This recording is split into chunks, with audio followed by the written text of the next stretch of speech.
Hello दोस्तों, नमस्कार। स्वागत है आपका आपके यूट्यूब चैनल एग्जाम 91 पे। तो दोस्तों, ये जो आपकी स्क्रीन पे अभी आपको कुछ वन वर्ड दिखाई दे रहे होंगे जिसमें वैल्यूम 1 लिखा हुआ है। ये हमारे अभी रिसेंटली मतलब यूपी में तो एग्जाम नहीं हुआ था, लेकिन बाहर हुआ था। ठीक है, वहाँ पे ये पूछे गए थे, तो ये उसी के कुछ 40-50 जो है मैं आपको वन वर्ड दे रहा हूँ। इसके अलावा जो हम लोगों के एसएससी के अभी जो एग्ज़ाम हुए हैं, जो एसएससी के जैसे 10+2 का एग्ज़ाम हुआ है, एमटीएस का एग्ज़ाम हुआ है, तो इनमें जो वन वर्ड्स पूछे गए हैं, इनमें जो बुकैब सेक्शन पूछा गया है, इनका मैं आपको एक अलग से जो वीडियो होगा वो मैं प्रोवाइड करा दूंगा। और वो वीडियो से आपको क्या फ़ायदा मिलेगा, क्योंकि वो एनटीए तो कराता नहीं है, तो हमें क्या फ़ायदा होगा। तो भैया उसका टीसीएस कराता है एग्ज़ाम, और टीसीएस और एनटीए लगभग आपस में बहुत सिमिलर हैं। वो दोनों लगभग एक जैसा ही एग्ज़ाम कराने की कोशिश करते हैं, लगभग एक जैसा उनका पैटर्न भी रहता है। वो उनसे बेहतरीन बनना चाहते हैं और वो उनसे बेहतरीन बनना चाहते हैं। तो इसी चीज़ में क्या होता है कि फ़ायदा किसका हो जाता है, थोड़ा सा हम लोगों का हो जाता है, लेकिन नुकसान भी हम ही लोगों का होता है। तो इसलिए जो अभी एमटीएस ने जितने भी एग्ज़ाम, जो उसकी काफ़ी लंबी सीरीज चलती है ना 10+2 और एमटीएस की, तो इसलिए उनमें जो भी वन वर्ड और ईडियम, सिनोनियम और ये सारी चीज़ें जो भी आई थी, उनका मैं वीडियो आपको प्रोवाइड करूँगा, जो कि हमारे एनटीए के एग्ज़ाम के लिए थोड़ा सा फ़ायदा हमको देगा। ठीक है, चलिए। तो अभी ये जो अभी ये कुछ रिसेंटली के एग्ज़ाम्स में पूछे गए वर्ड्स हैं, चलिए तो इनको हम लोग देख लेते हैं। वैसे तो ये वर्ड्स तो बहुत ज़्यादा हैं, लगभग 500 के आसपास हैं, लेकिन मैं आपको सारे प्रोवाइड नहीं करूँगा क्योंकि आप लोग देखते हो नहीं, जिसका कोई मतलब नहीं बचता है। सोचिए अभी पिछले कुछ दिनों में वीडियोज़ के व्यूज़ कितने जा रहे हैं, 40, 50, 100, मैक्सिमम 100 व्यूज़ जा रहे हैं। और मैं ये नहीं कहूँगा कि ये किसके लिए वजह से जा रहे हैं, मुझे इससे मतलब नहीं है, लेकिन पेपर है, पेपर की डेट अभी नहीं है, लेकिन इसका मतलब ये नहीं कि वीडियोज़ देखना छोड़ दें। तो वीडियोस तो देखने बनते हैं, क्योंकि वही चीज़ आपको आगे ले जाएगी। प्रैक्टिस मेक मैन परफेक्ट होता है, वही चीज़ आपको आगे भी ले जाएगी। चलिए खैर, अब हम लोग यहाँ पे देखेंगे पहला एम्बीडेक्चर। एम्बीडेक्चर का मतलब क्या होता है? एम्बीडेक्चर का मतलब तो वैसे निपुण बताया जाता है, लेकिन इसका मतलब होता है जब इंसान अपने दोनों हाथों को बराबर यूज कर ले, उसको कहते हैं एम्बीडेक्चर। एलिमनी, एलिमनी का मतलब होता है जो निर्वाह व्यय होता है। मतलब ऐसे समझ सकते हैं कि आपने शादी की और शादी करने के बाद आपकी जो वाइफ है, आपने उनसे तलाक ले लिया या तलाक लेना चाहते हैं, तो आपको एलिमनी देनी पड़ेगी, यानी कि आपको अलाउंसेस देने पड़ेंगे अपनी वाइफ को हस्बैंड के रूप में। An allowance made to wife by her husband when they legally separated. वो मतलब लीगली सेपरेटेड हो जाएंगे, यानी कि कह सकते हैं कि वो साथ नहीं रह रहे हैं। फिर एंटीडोट लिखा हुआ, एनसीडोट लिखा हुआ है, ये होता है किस्सा या जीवन की झांकी। एंटीडोट होता है वो दूसरी चीज होती है, वो हमको क्या करता है, जहर को मारने की दवा होती है एंटीडोट। ठीक है, तो एनसीडोट लिखा हुआ है, एनसीडोट लिखा हुआ है, ये जीवन की झांकी होती है। A short but amusing story कहा जाता है। फिर एंटी रूम लिखा हुआ है। एंटी रूम का मतलब क्या होता है, ये बड़ा कमरा होता है। कैसा? अ लार्ज एंट्रेंस और रिसेप्शन रूम एंड एरिया। ठीक। फिर एनोडाइन लिखा हुआ है, इसका मतलब होता है ये पीड़ानाशक, मतलब जो दर्द को खत्म कर दे। मेडिसिन विच लेसेंस पेन, मतलब जो दर्द को खत्म कर दे। एडिक्टेड, एडिक्टेड का मतलब क्या होता है? आदी होना। क्या होता है? आदी होना। ठीक है। One who has become dependent on something और ड्रग्स, तो ये एडिक्टेड हो जाता है। जैसे आप दारू पीने लगे, आप उसके आदी हो गए, आप बिना उसके आपको उस टाइम पे दारू चाहिए ही चाहिए। तो ये सारी चीज़ें। ठीक है, चलिए फिर क्या लिखा हुआ है? फिर एडामेंट लिखा हुआ है। एडामेंट का मतलब क्या होता है? जो अटल, हीरा, मतलब हिले नहीं। वेरी हार्ड नेटिव क्रिस्टल और ऑफ कार्बन। फिर एमोरल लिखा हुआ है, जिसका मतलब होता है अनैतिक। अनैतिक मतलब lacking any sense of moral standards और प्रिंसिपल्स, जिसके अंदर कोई भी मोरल या प्रिंसिपल्स ना हो, उसके लिए कहा जाता है। ठीक। अचीव्स लिखा हुआ है। क्या लिखा हुआ है? अचीव्स। तो आर्काइव्स लिखा हुआ है, सॉरी अचीव्स नहीं, आर्काइव लिखा हुआ है। इसका मतलब होता है लेखागार या ऐतिहासिक अभिलेख। आप बिल्डिंग वेयर गवर्नमेंट या पब्लिक रिकॉर्ड्स आर केप्ट, ये आर्काइव होता है। आर्काइव आप अपने मोबाइल में भी कर सकते हैं, व्हाट्सअप वगैरह, चैट वगैरह में आर्काइव होती है, वो सबसे ऊपर आ जाती है। फिर एम्फीबियन लिखा हुआ है, इसका मतलब होता है उभयचर। उभयचर का मतलब होता है जो पानी में भी रह ले और जमीन पे भी रह ले, वो उभयचर कहलाता है। देखो लिखा भी होगा, ऑपरेटिंग और living on land and in water. ठीक है। एम्बिगुअस, एम्बिगुअस का मतलब होता है अनेकार्थी या अस्पष्ट, जिसके बहुत मीनिंग निकलने में, जिसका अर्थ ही तुमको ना समझ में आए कि यार इसका अर्थ यही होगा कि नहीं होगा। ठीक है, तो ये एम्बिगुअस कहलाता है। Capable of being understood in either of two or more possible sense. ठीक है, चलिए। एस्प्रिंट, एस्प्रिंट का मतलब क्या? एस्पेरेंट लिखा हुआ है। एस्पेरेंट का मतलब होता है आकांक्षी। तो इसका मतलब अ person who has ambition for fame. ठीक, मतलब इसकी इच्छाएं होती हैं वो फेम के लिए, अपने जो उसके एम्बिशंस होते हैं वो फेम के लिए होते हैं।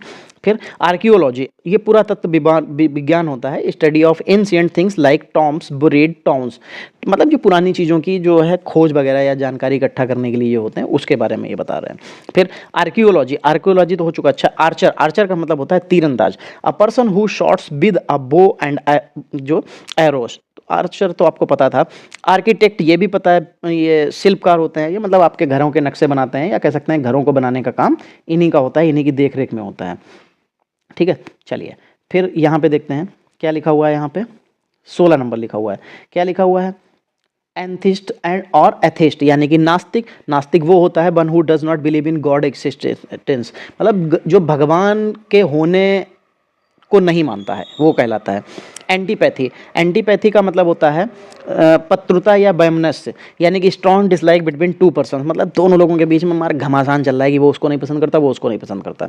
चलिए फिर 18 नंबर आर्डेंट, आर्डेंट का मतलब क्या होता है? उत्साहपूर्ण होता है। फुल ऑफ जील, जील का मतलब बहुत ही कह सकते हैं कि उत्साहित हो सकता है, महत्वपूर्ण, महत्वपूर्ण तो नहीं कह सकते, लेकिन उत्साह, खुशी के मारे समाये नहीं चुक रहे उसके।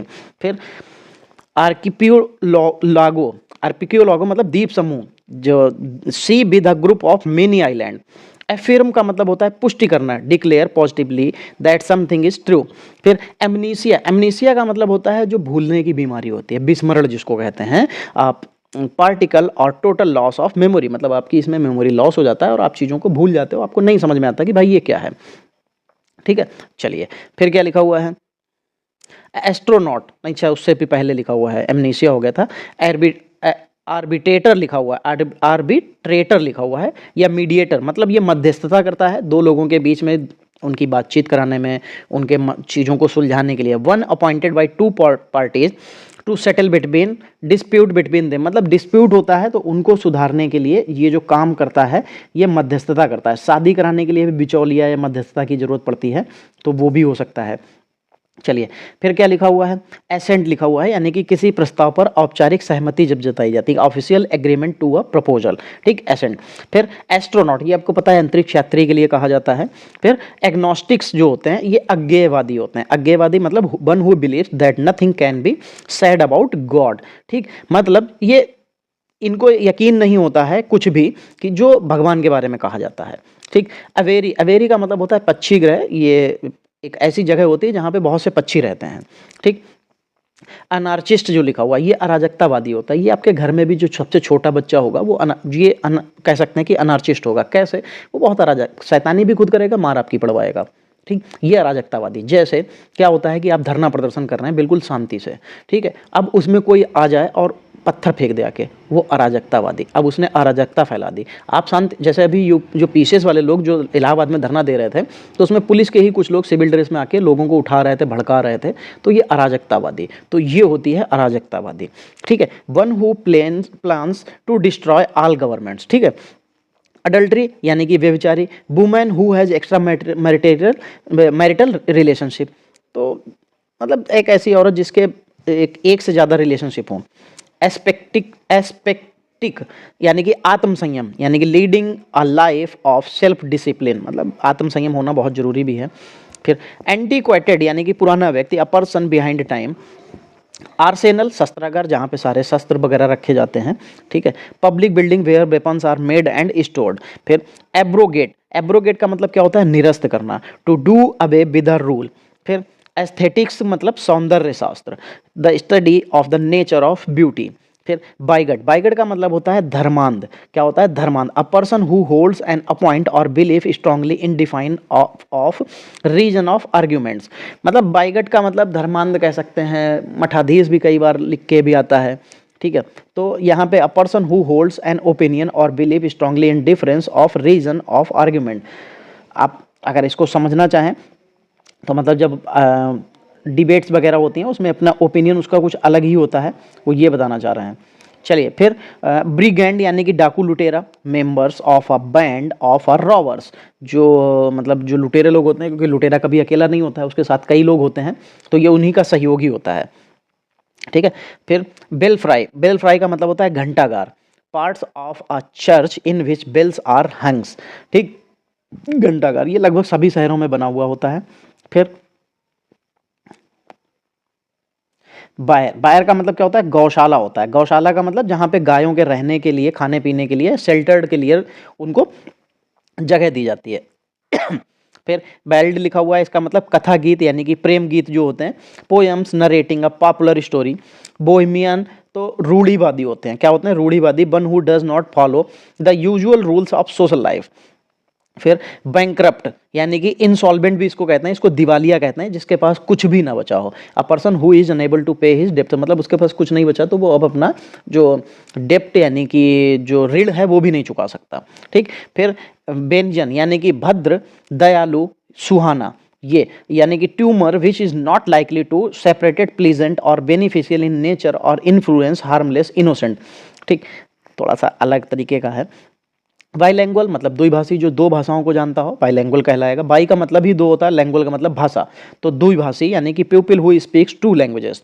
फिर बाइगमी या पॉलीगैमी यानी कि द्विपत्नीकरण, एक ऐसा पर्सन, ठीक है, the state of having two or more विप्स और हस्बैंड एट अ टाइम, एक समय पे दो बीबियां रखना या दो कह सकते हैं कि हस्बैंड भी रखना कह सकते हैं। बर्गलर मतलब सेंध लगाने वाले जो चोर होते हैं। One who breaks out into a house to steal, मतलब सेंध लगाना आप ऐसे समझ सकते हैं कि जो आपके घर बना होता है, तो घर बनता है नींव पे, तो जो नींव होती है उसको खोद के अंदर घुस जाते हैं और चोरी करके वहीं से निकल जाते हैं। तो वो दरवाजा नहीं तोड़ते हैं, वो दीवार को तोड़ के अंदर घुस जाते हैं, वो होती है सेंध लगाना। ठीक है। फिर ब्यूरोक्रेसी लिखा हुआ है। ब्यूरोक्रेसी का मतलब होता है नौकरशाही, the rule of a official, जैसे ऑफिशियल के द्वारा जब। बायोग्राफी मतलब आत्मकथा होती है, जब कोई अपनी हिस्ट्री, अपने मतलब अपनी कहानी अपने आप से लिखता है तो उसको बायोग्राफी कहते हैं। बिप्ड का मतलब होता है दो पाया जानवर, एन एनिमल विद टू फीटेड, बहुत से जानवर होते हैं टू फीटेड। फिर बोविन, बोविन का मतलब गौ जैसा, to that which look likes a गौ, गाय, बहुत से जानवर ऐसे होते हैं गाय के जैसे दिखते हैं, जैसे नील गाय भी, नील गाय जिसको कहते हैं वो भी होता है। फिर बोरिस, बोरिस का मतलब होता है गंवार यानी कि a person having rough and ill manner, जिसको मतलब बहुत ही ज़्यादा रस तरीके से बात करेगा आपसे, उसके जो बहुत गंवारों की तरीके से बात करेगा। ठीक है, चलिए, तो ये जो हमारी क्लास थी वो दोस्तों यहीं पे समाप्त होगी।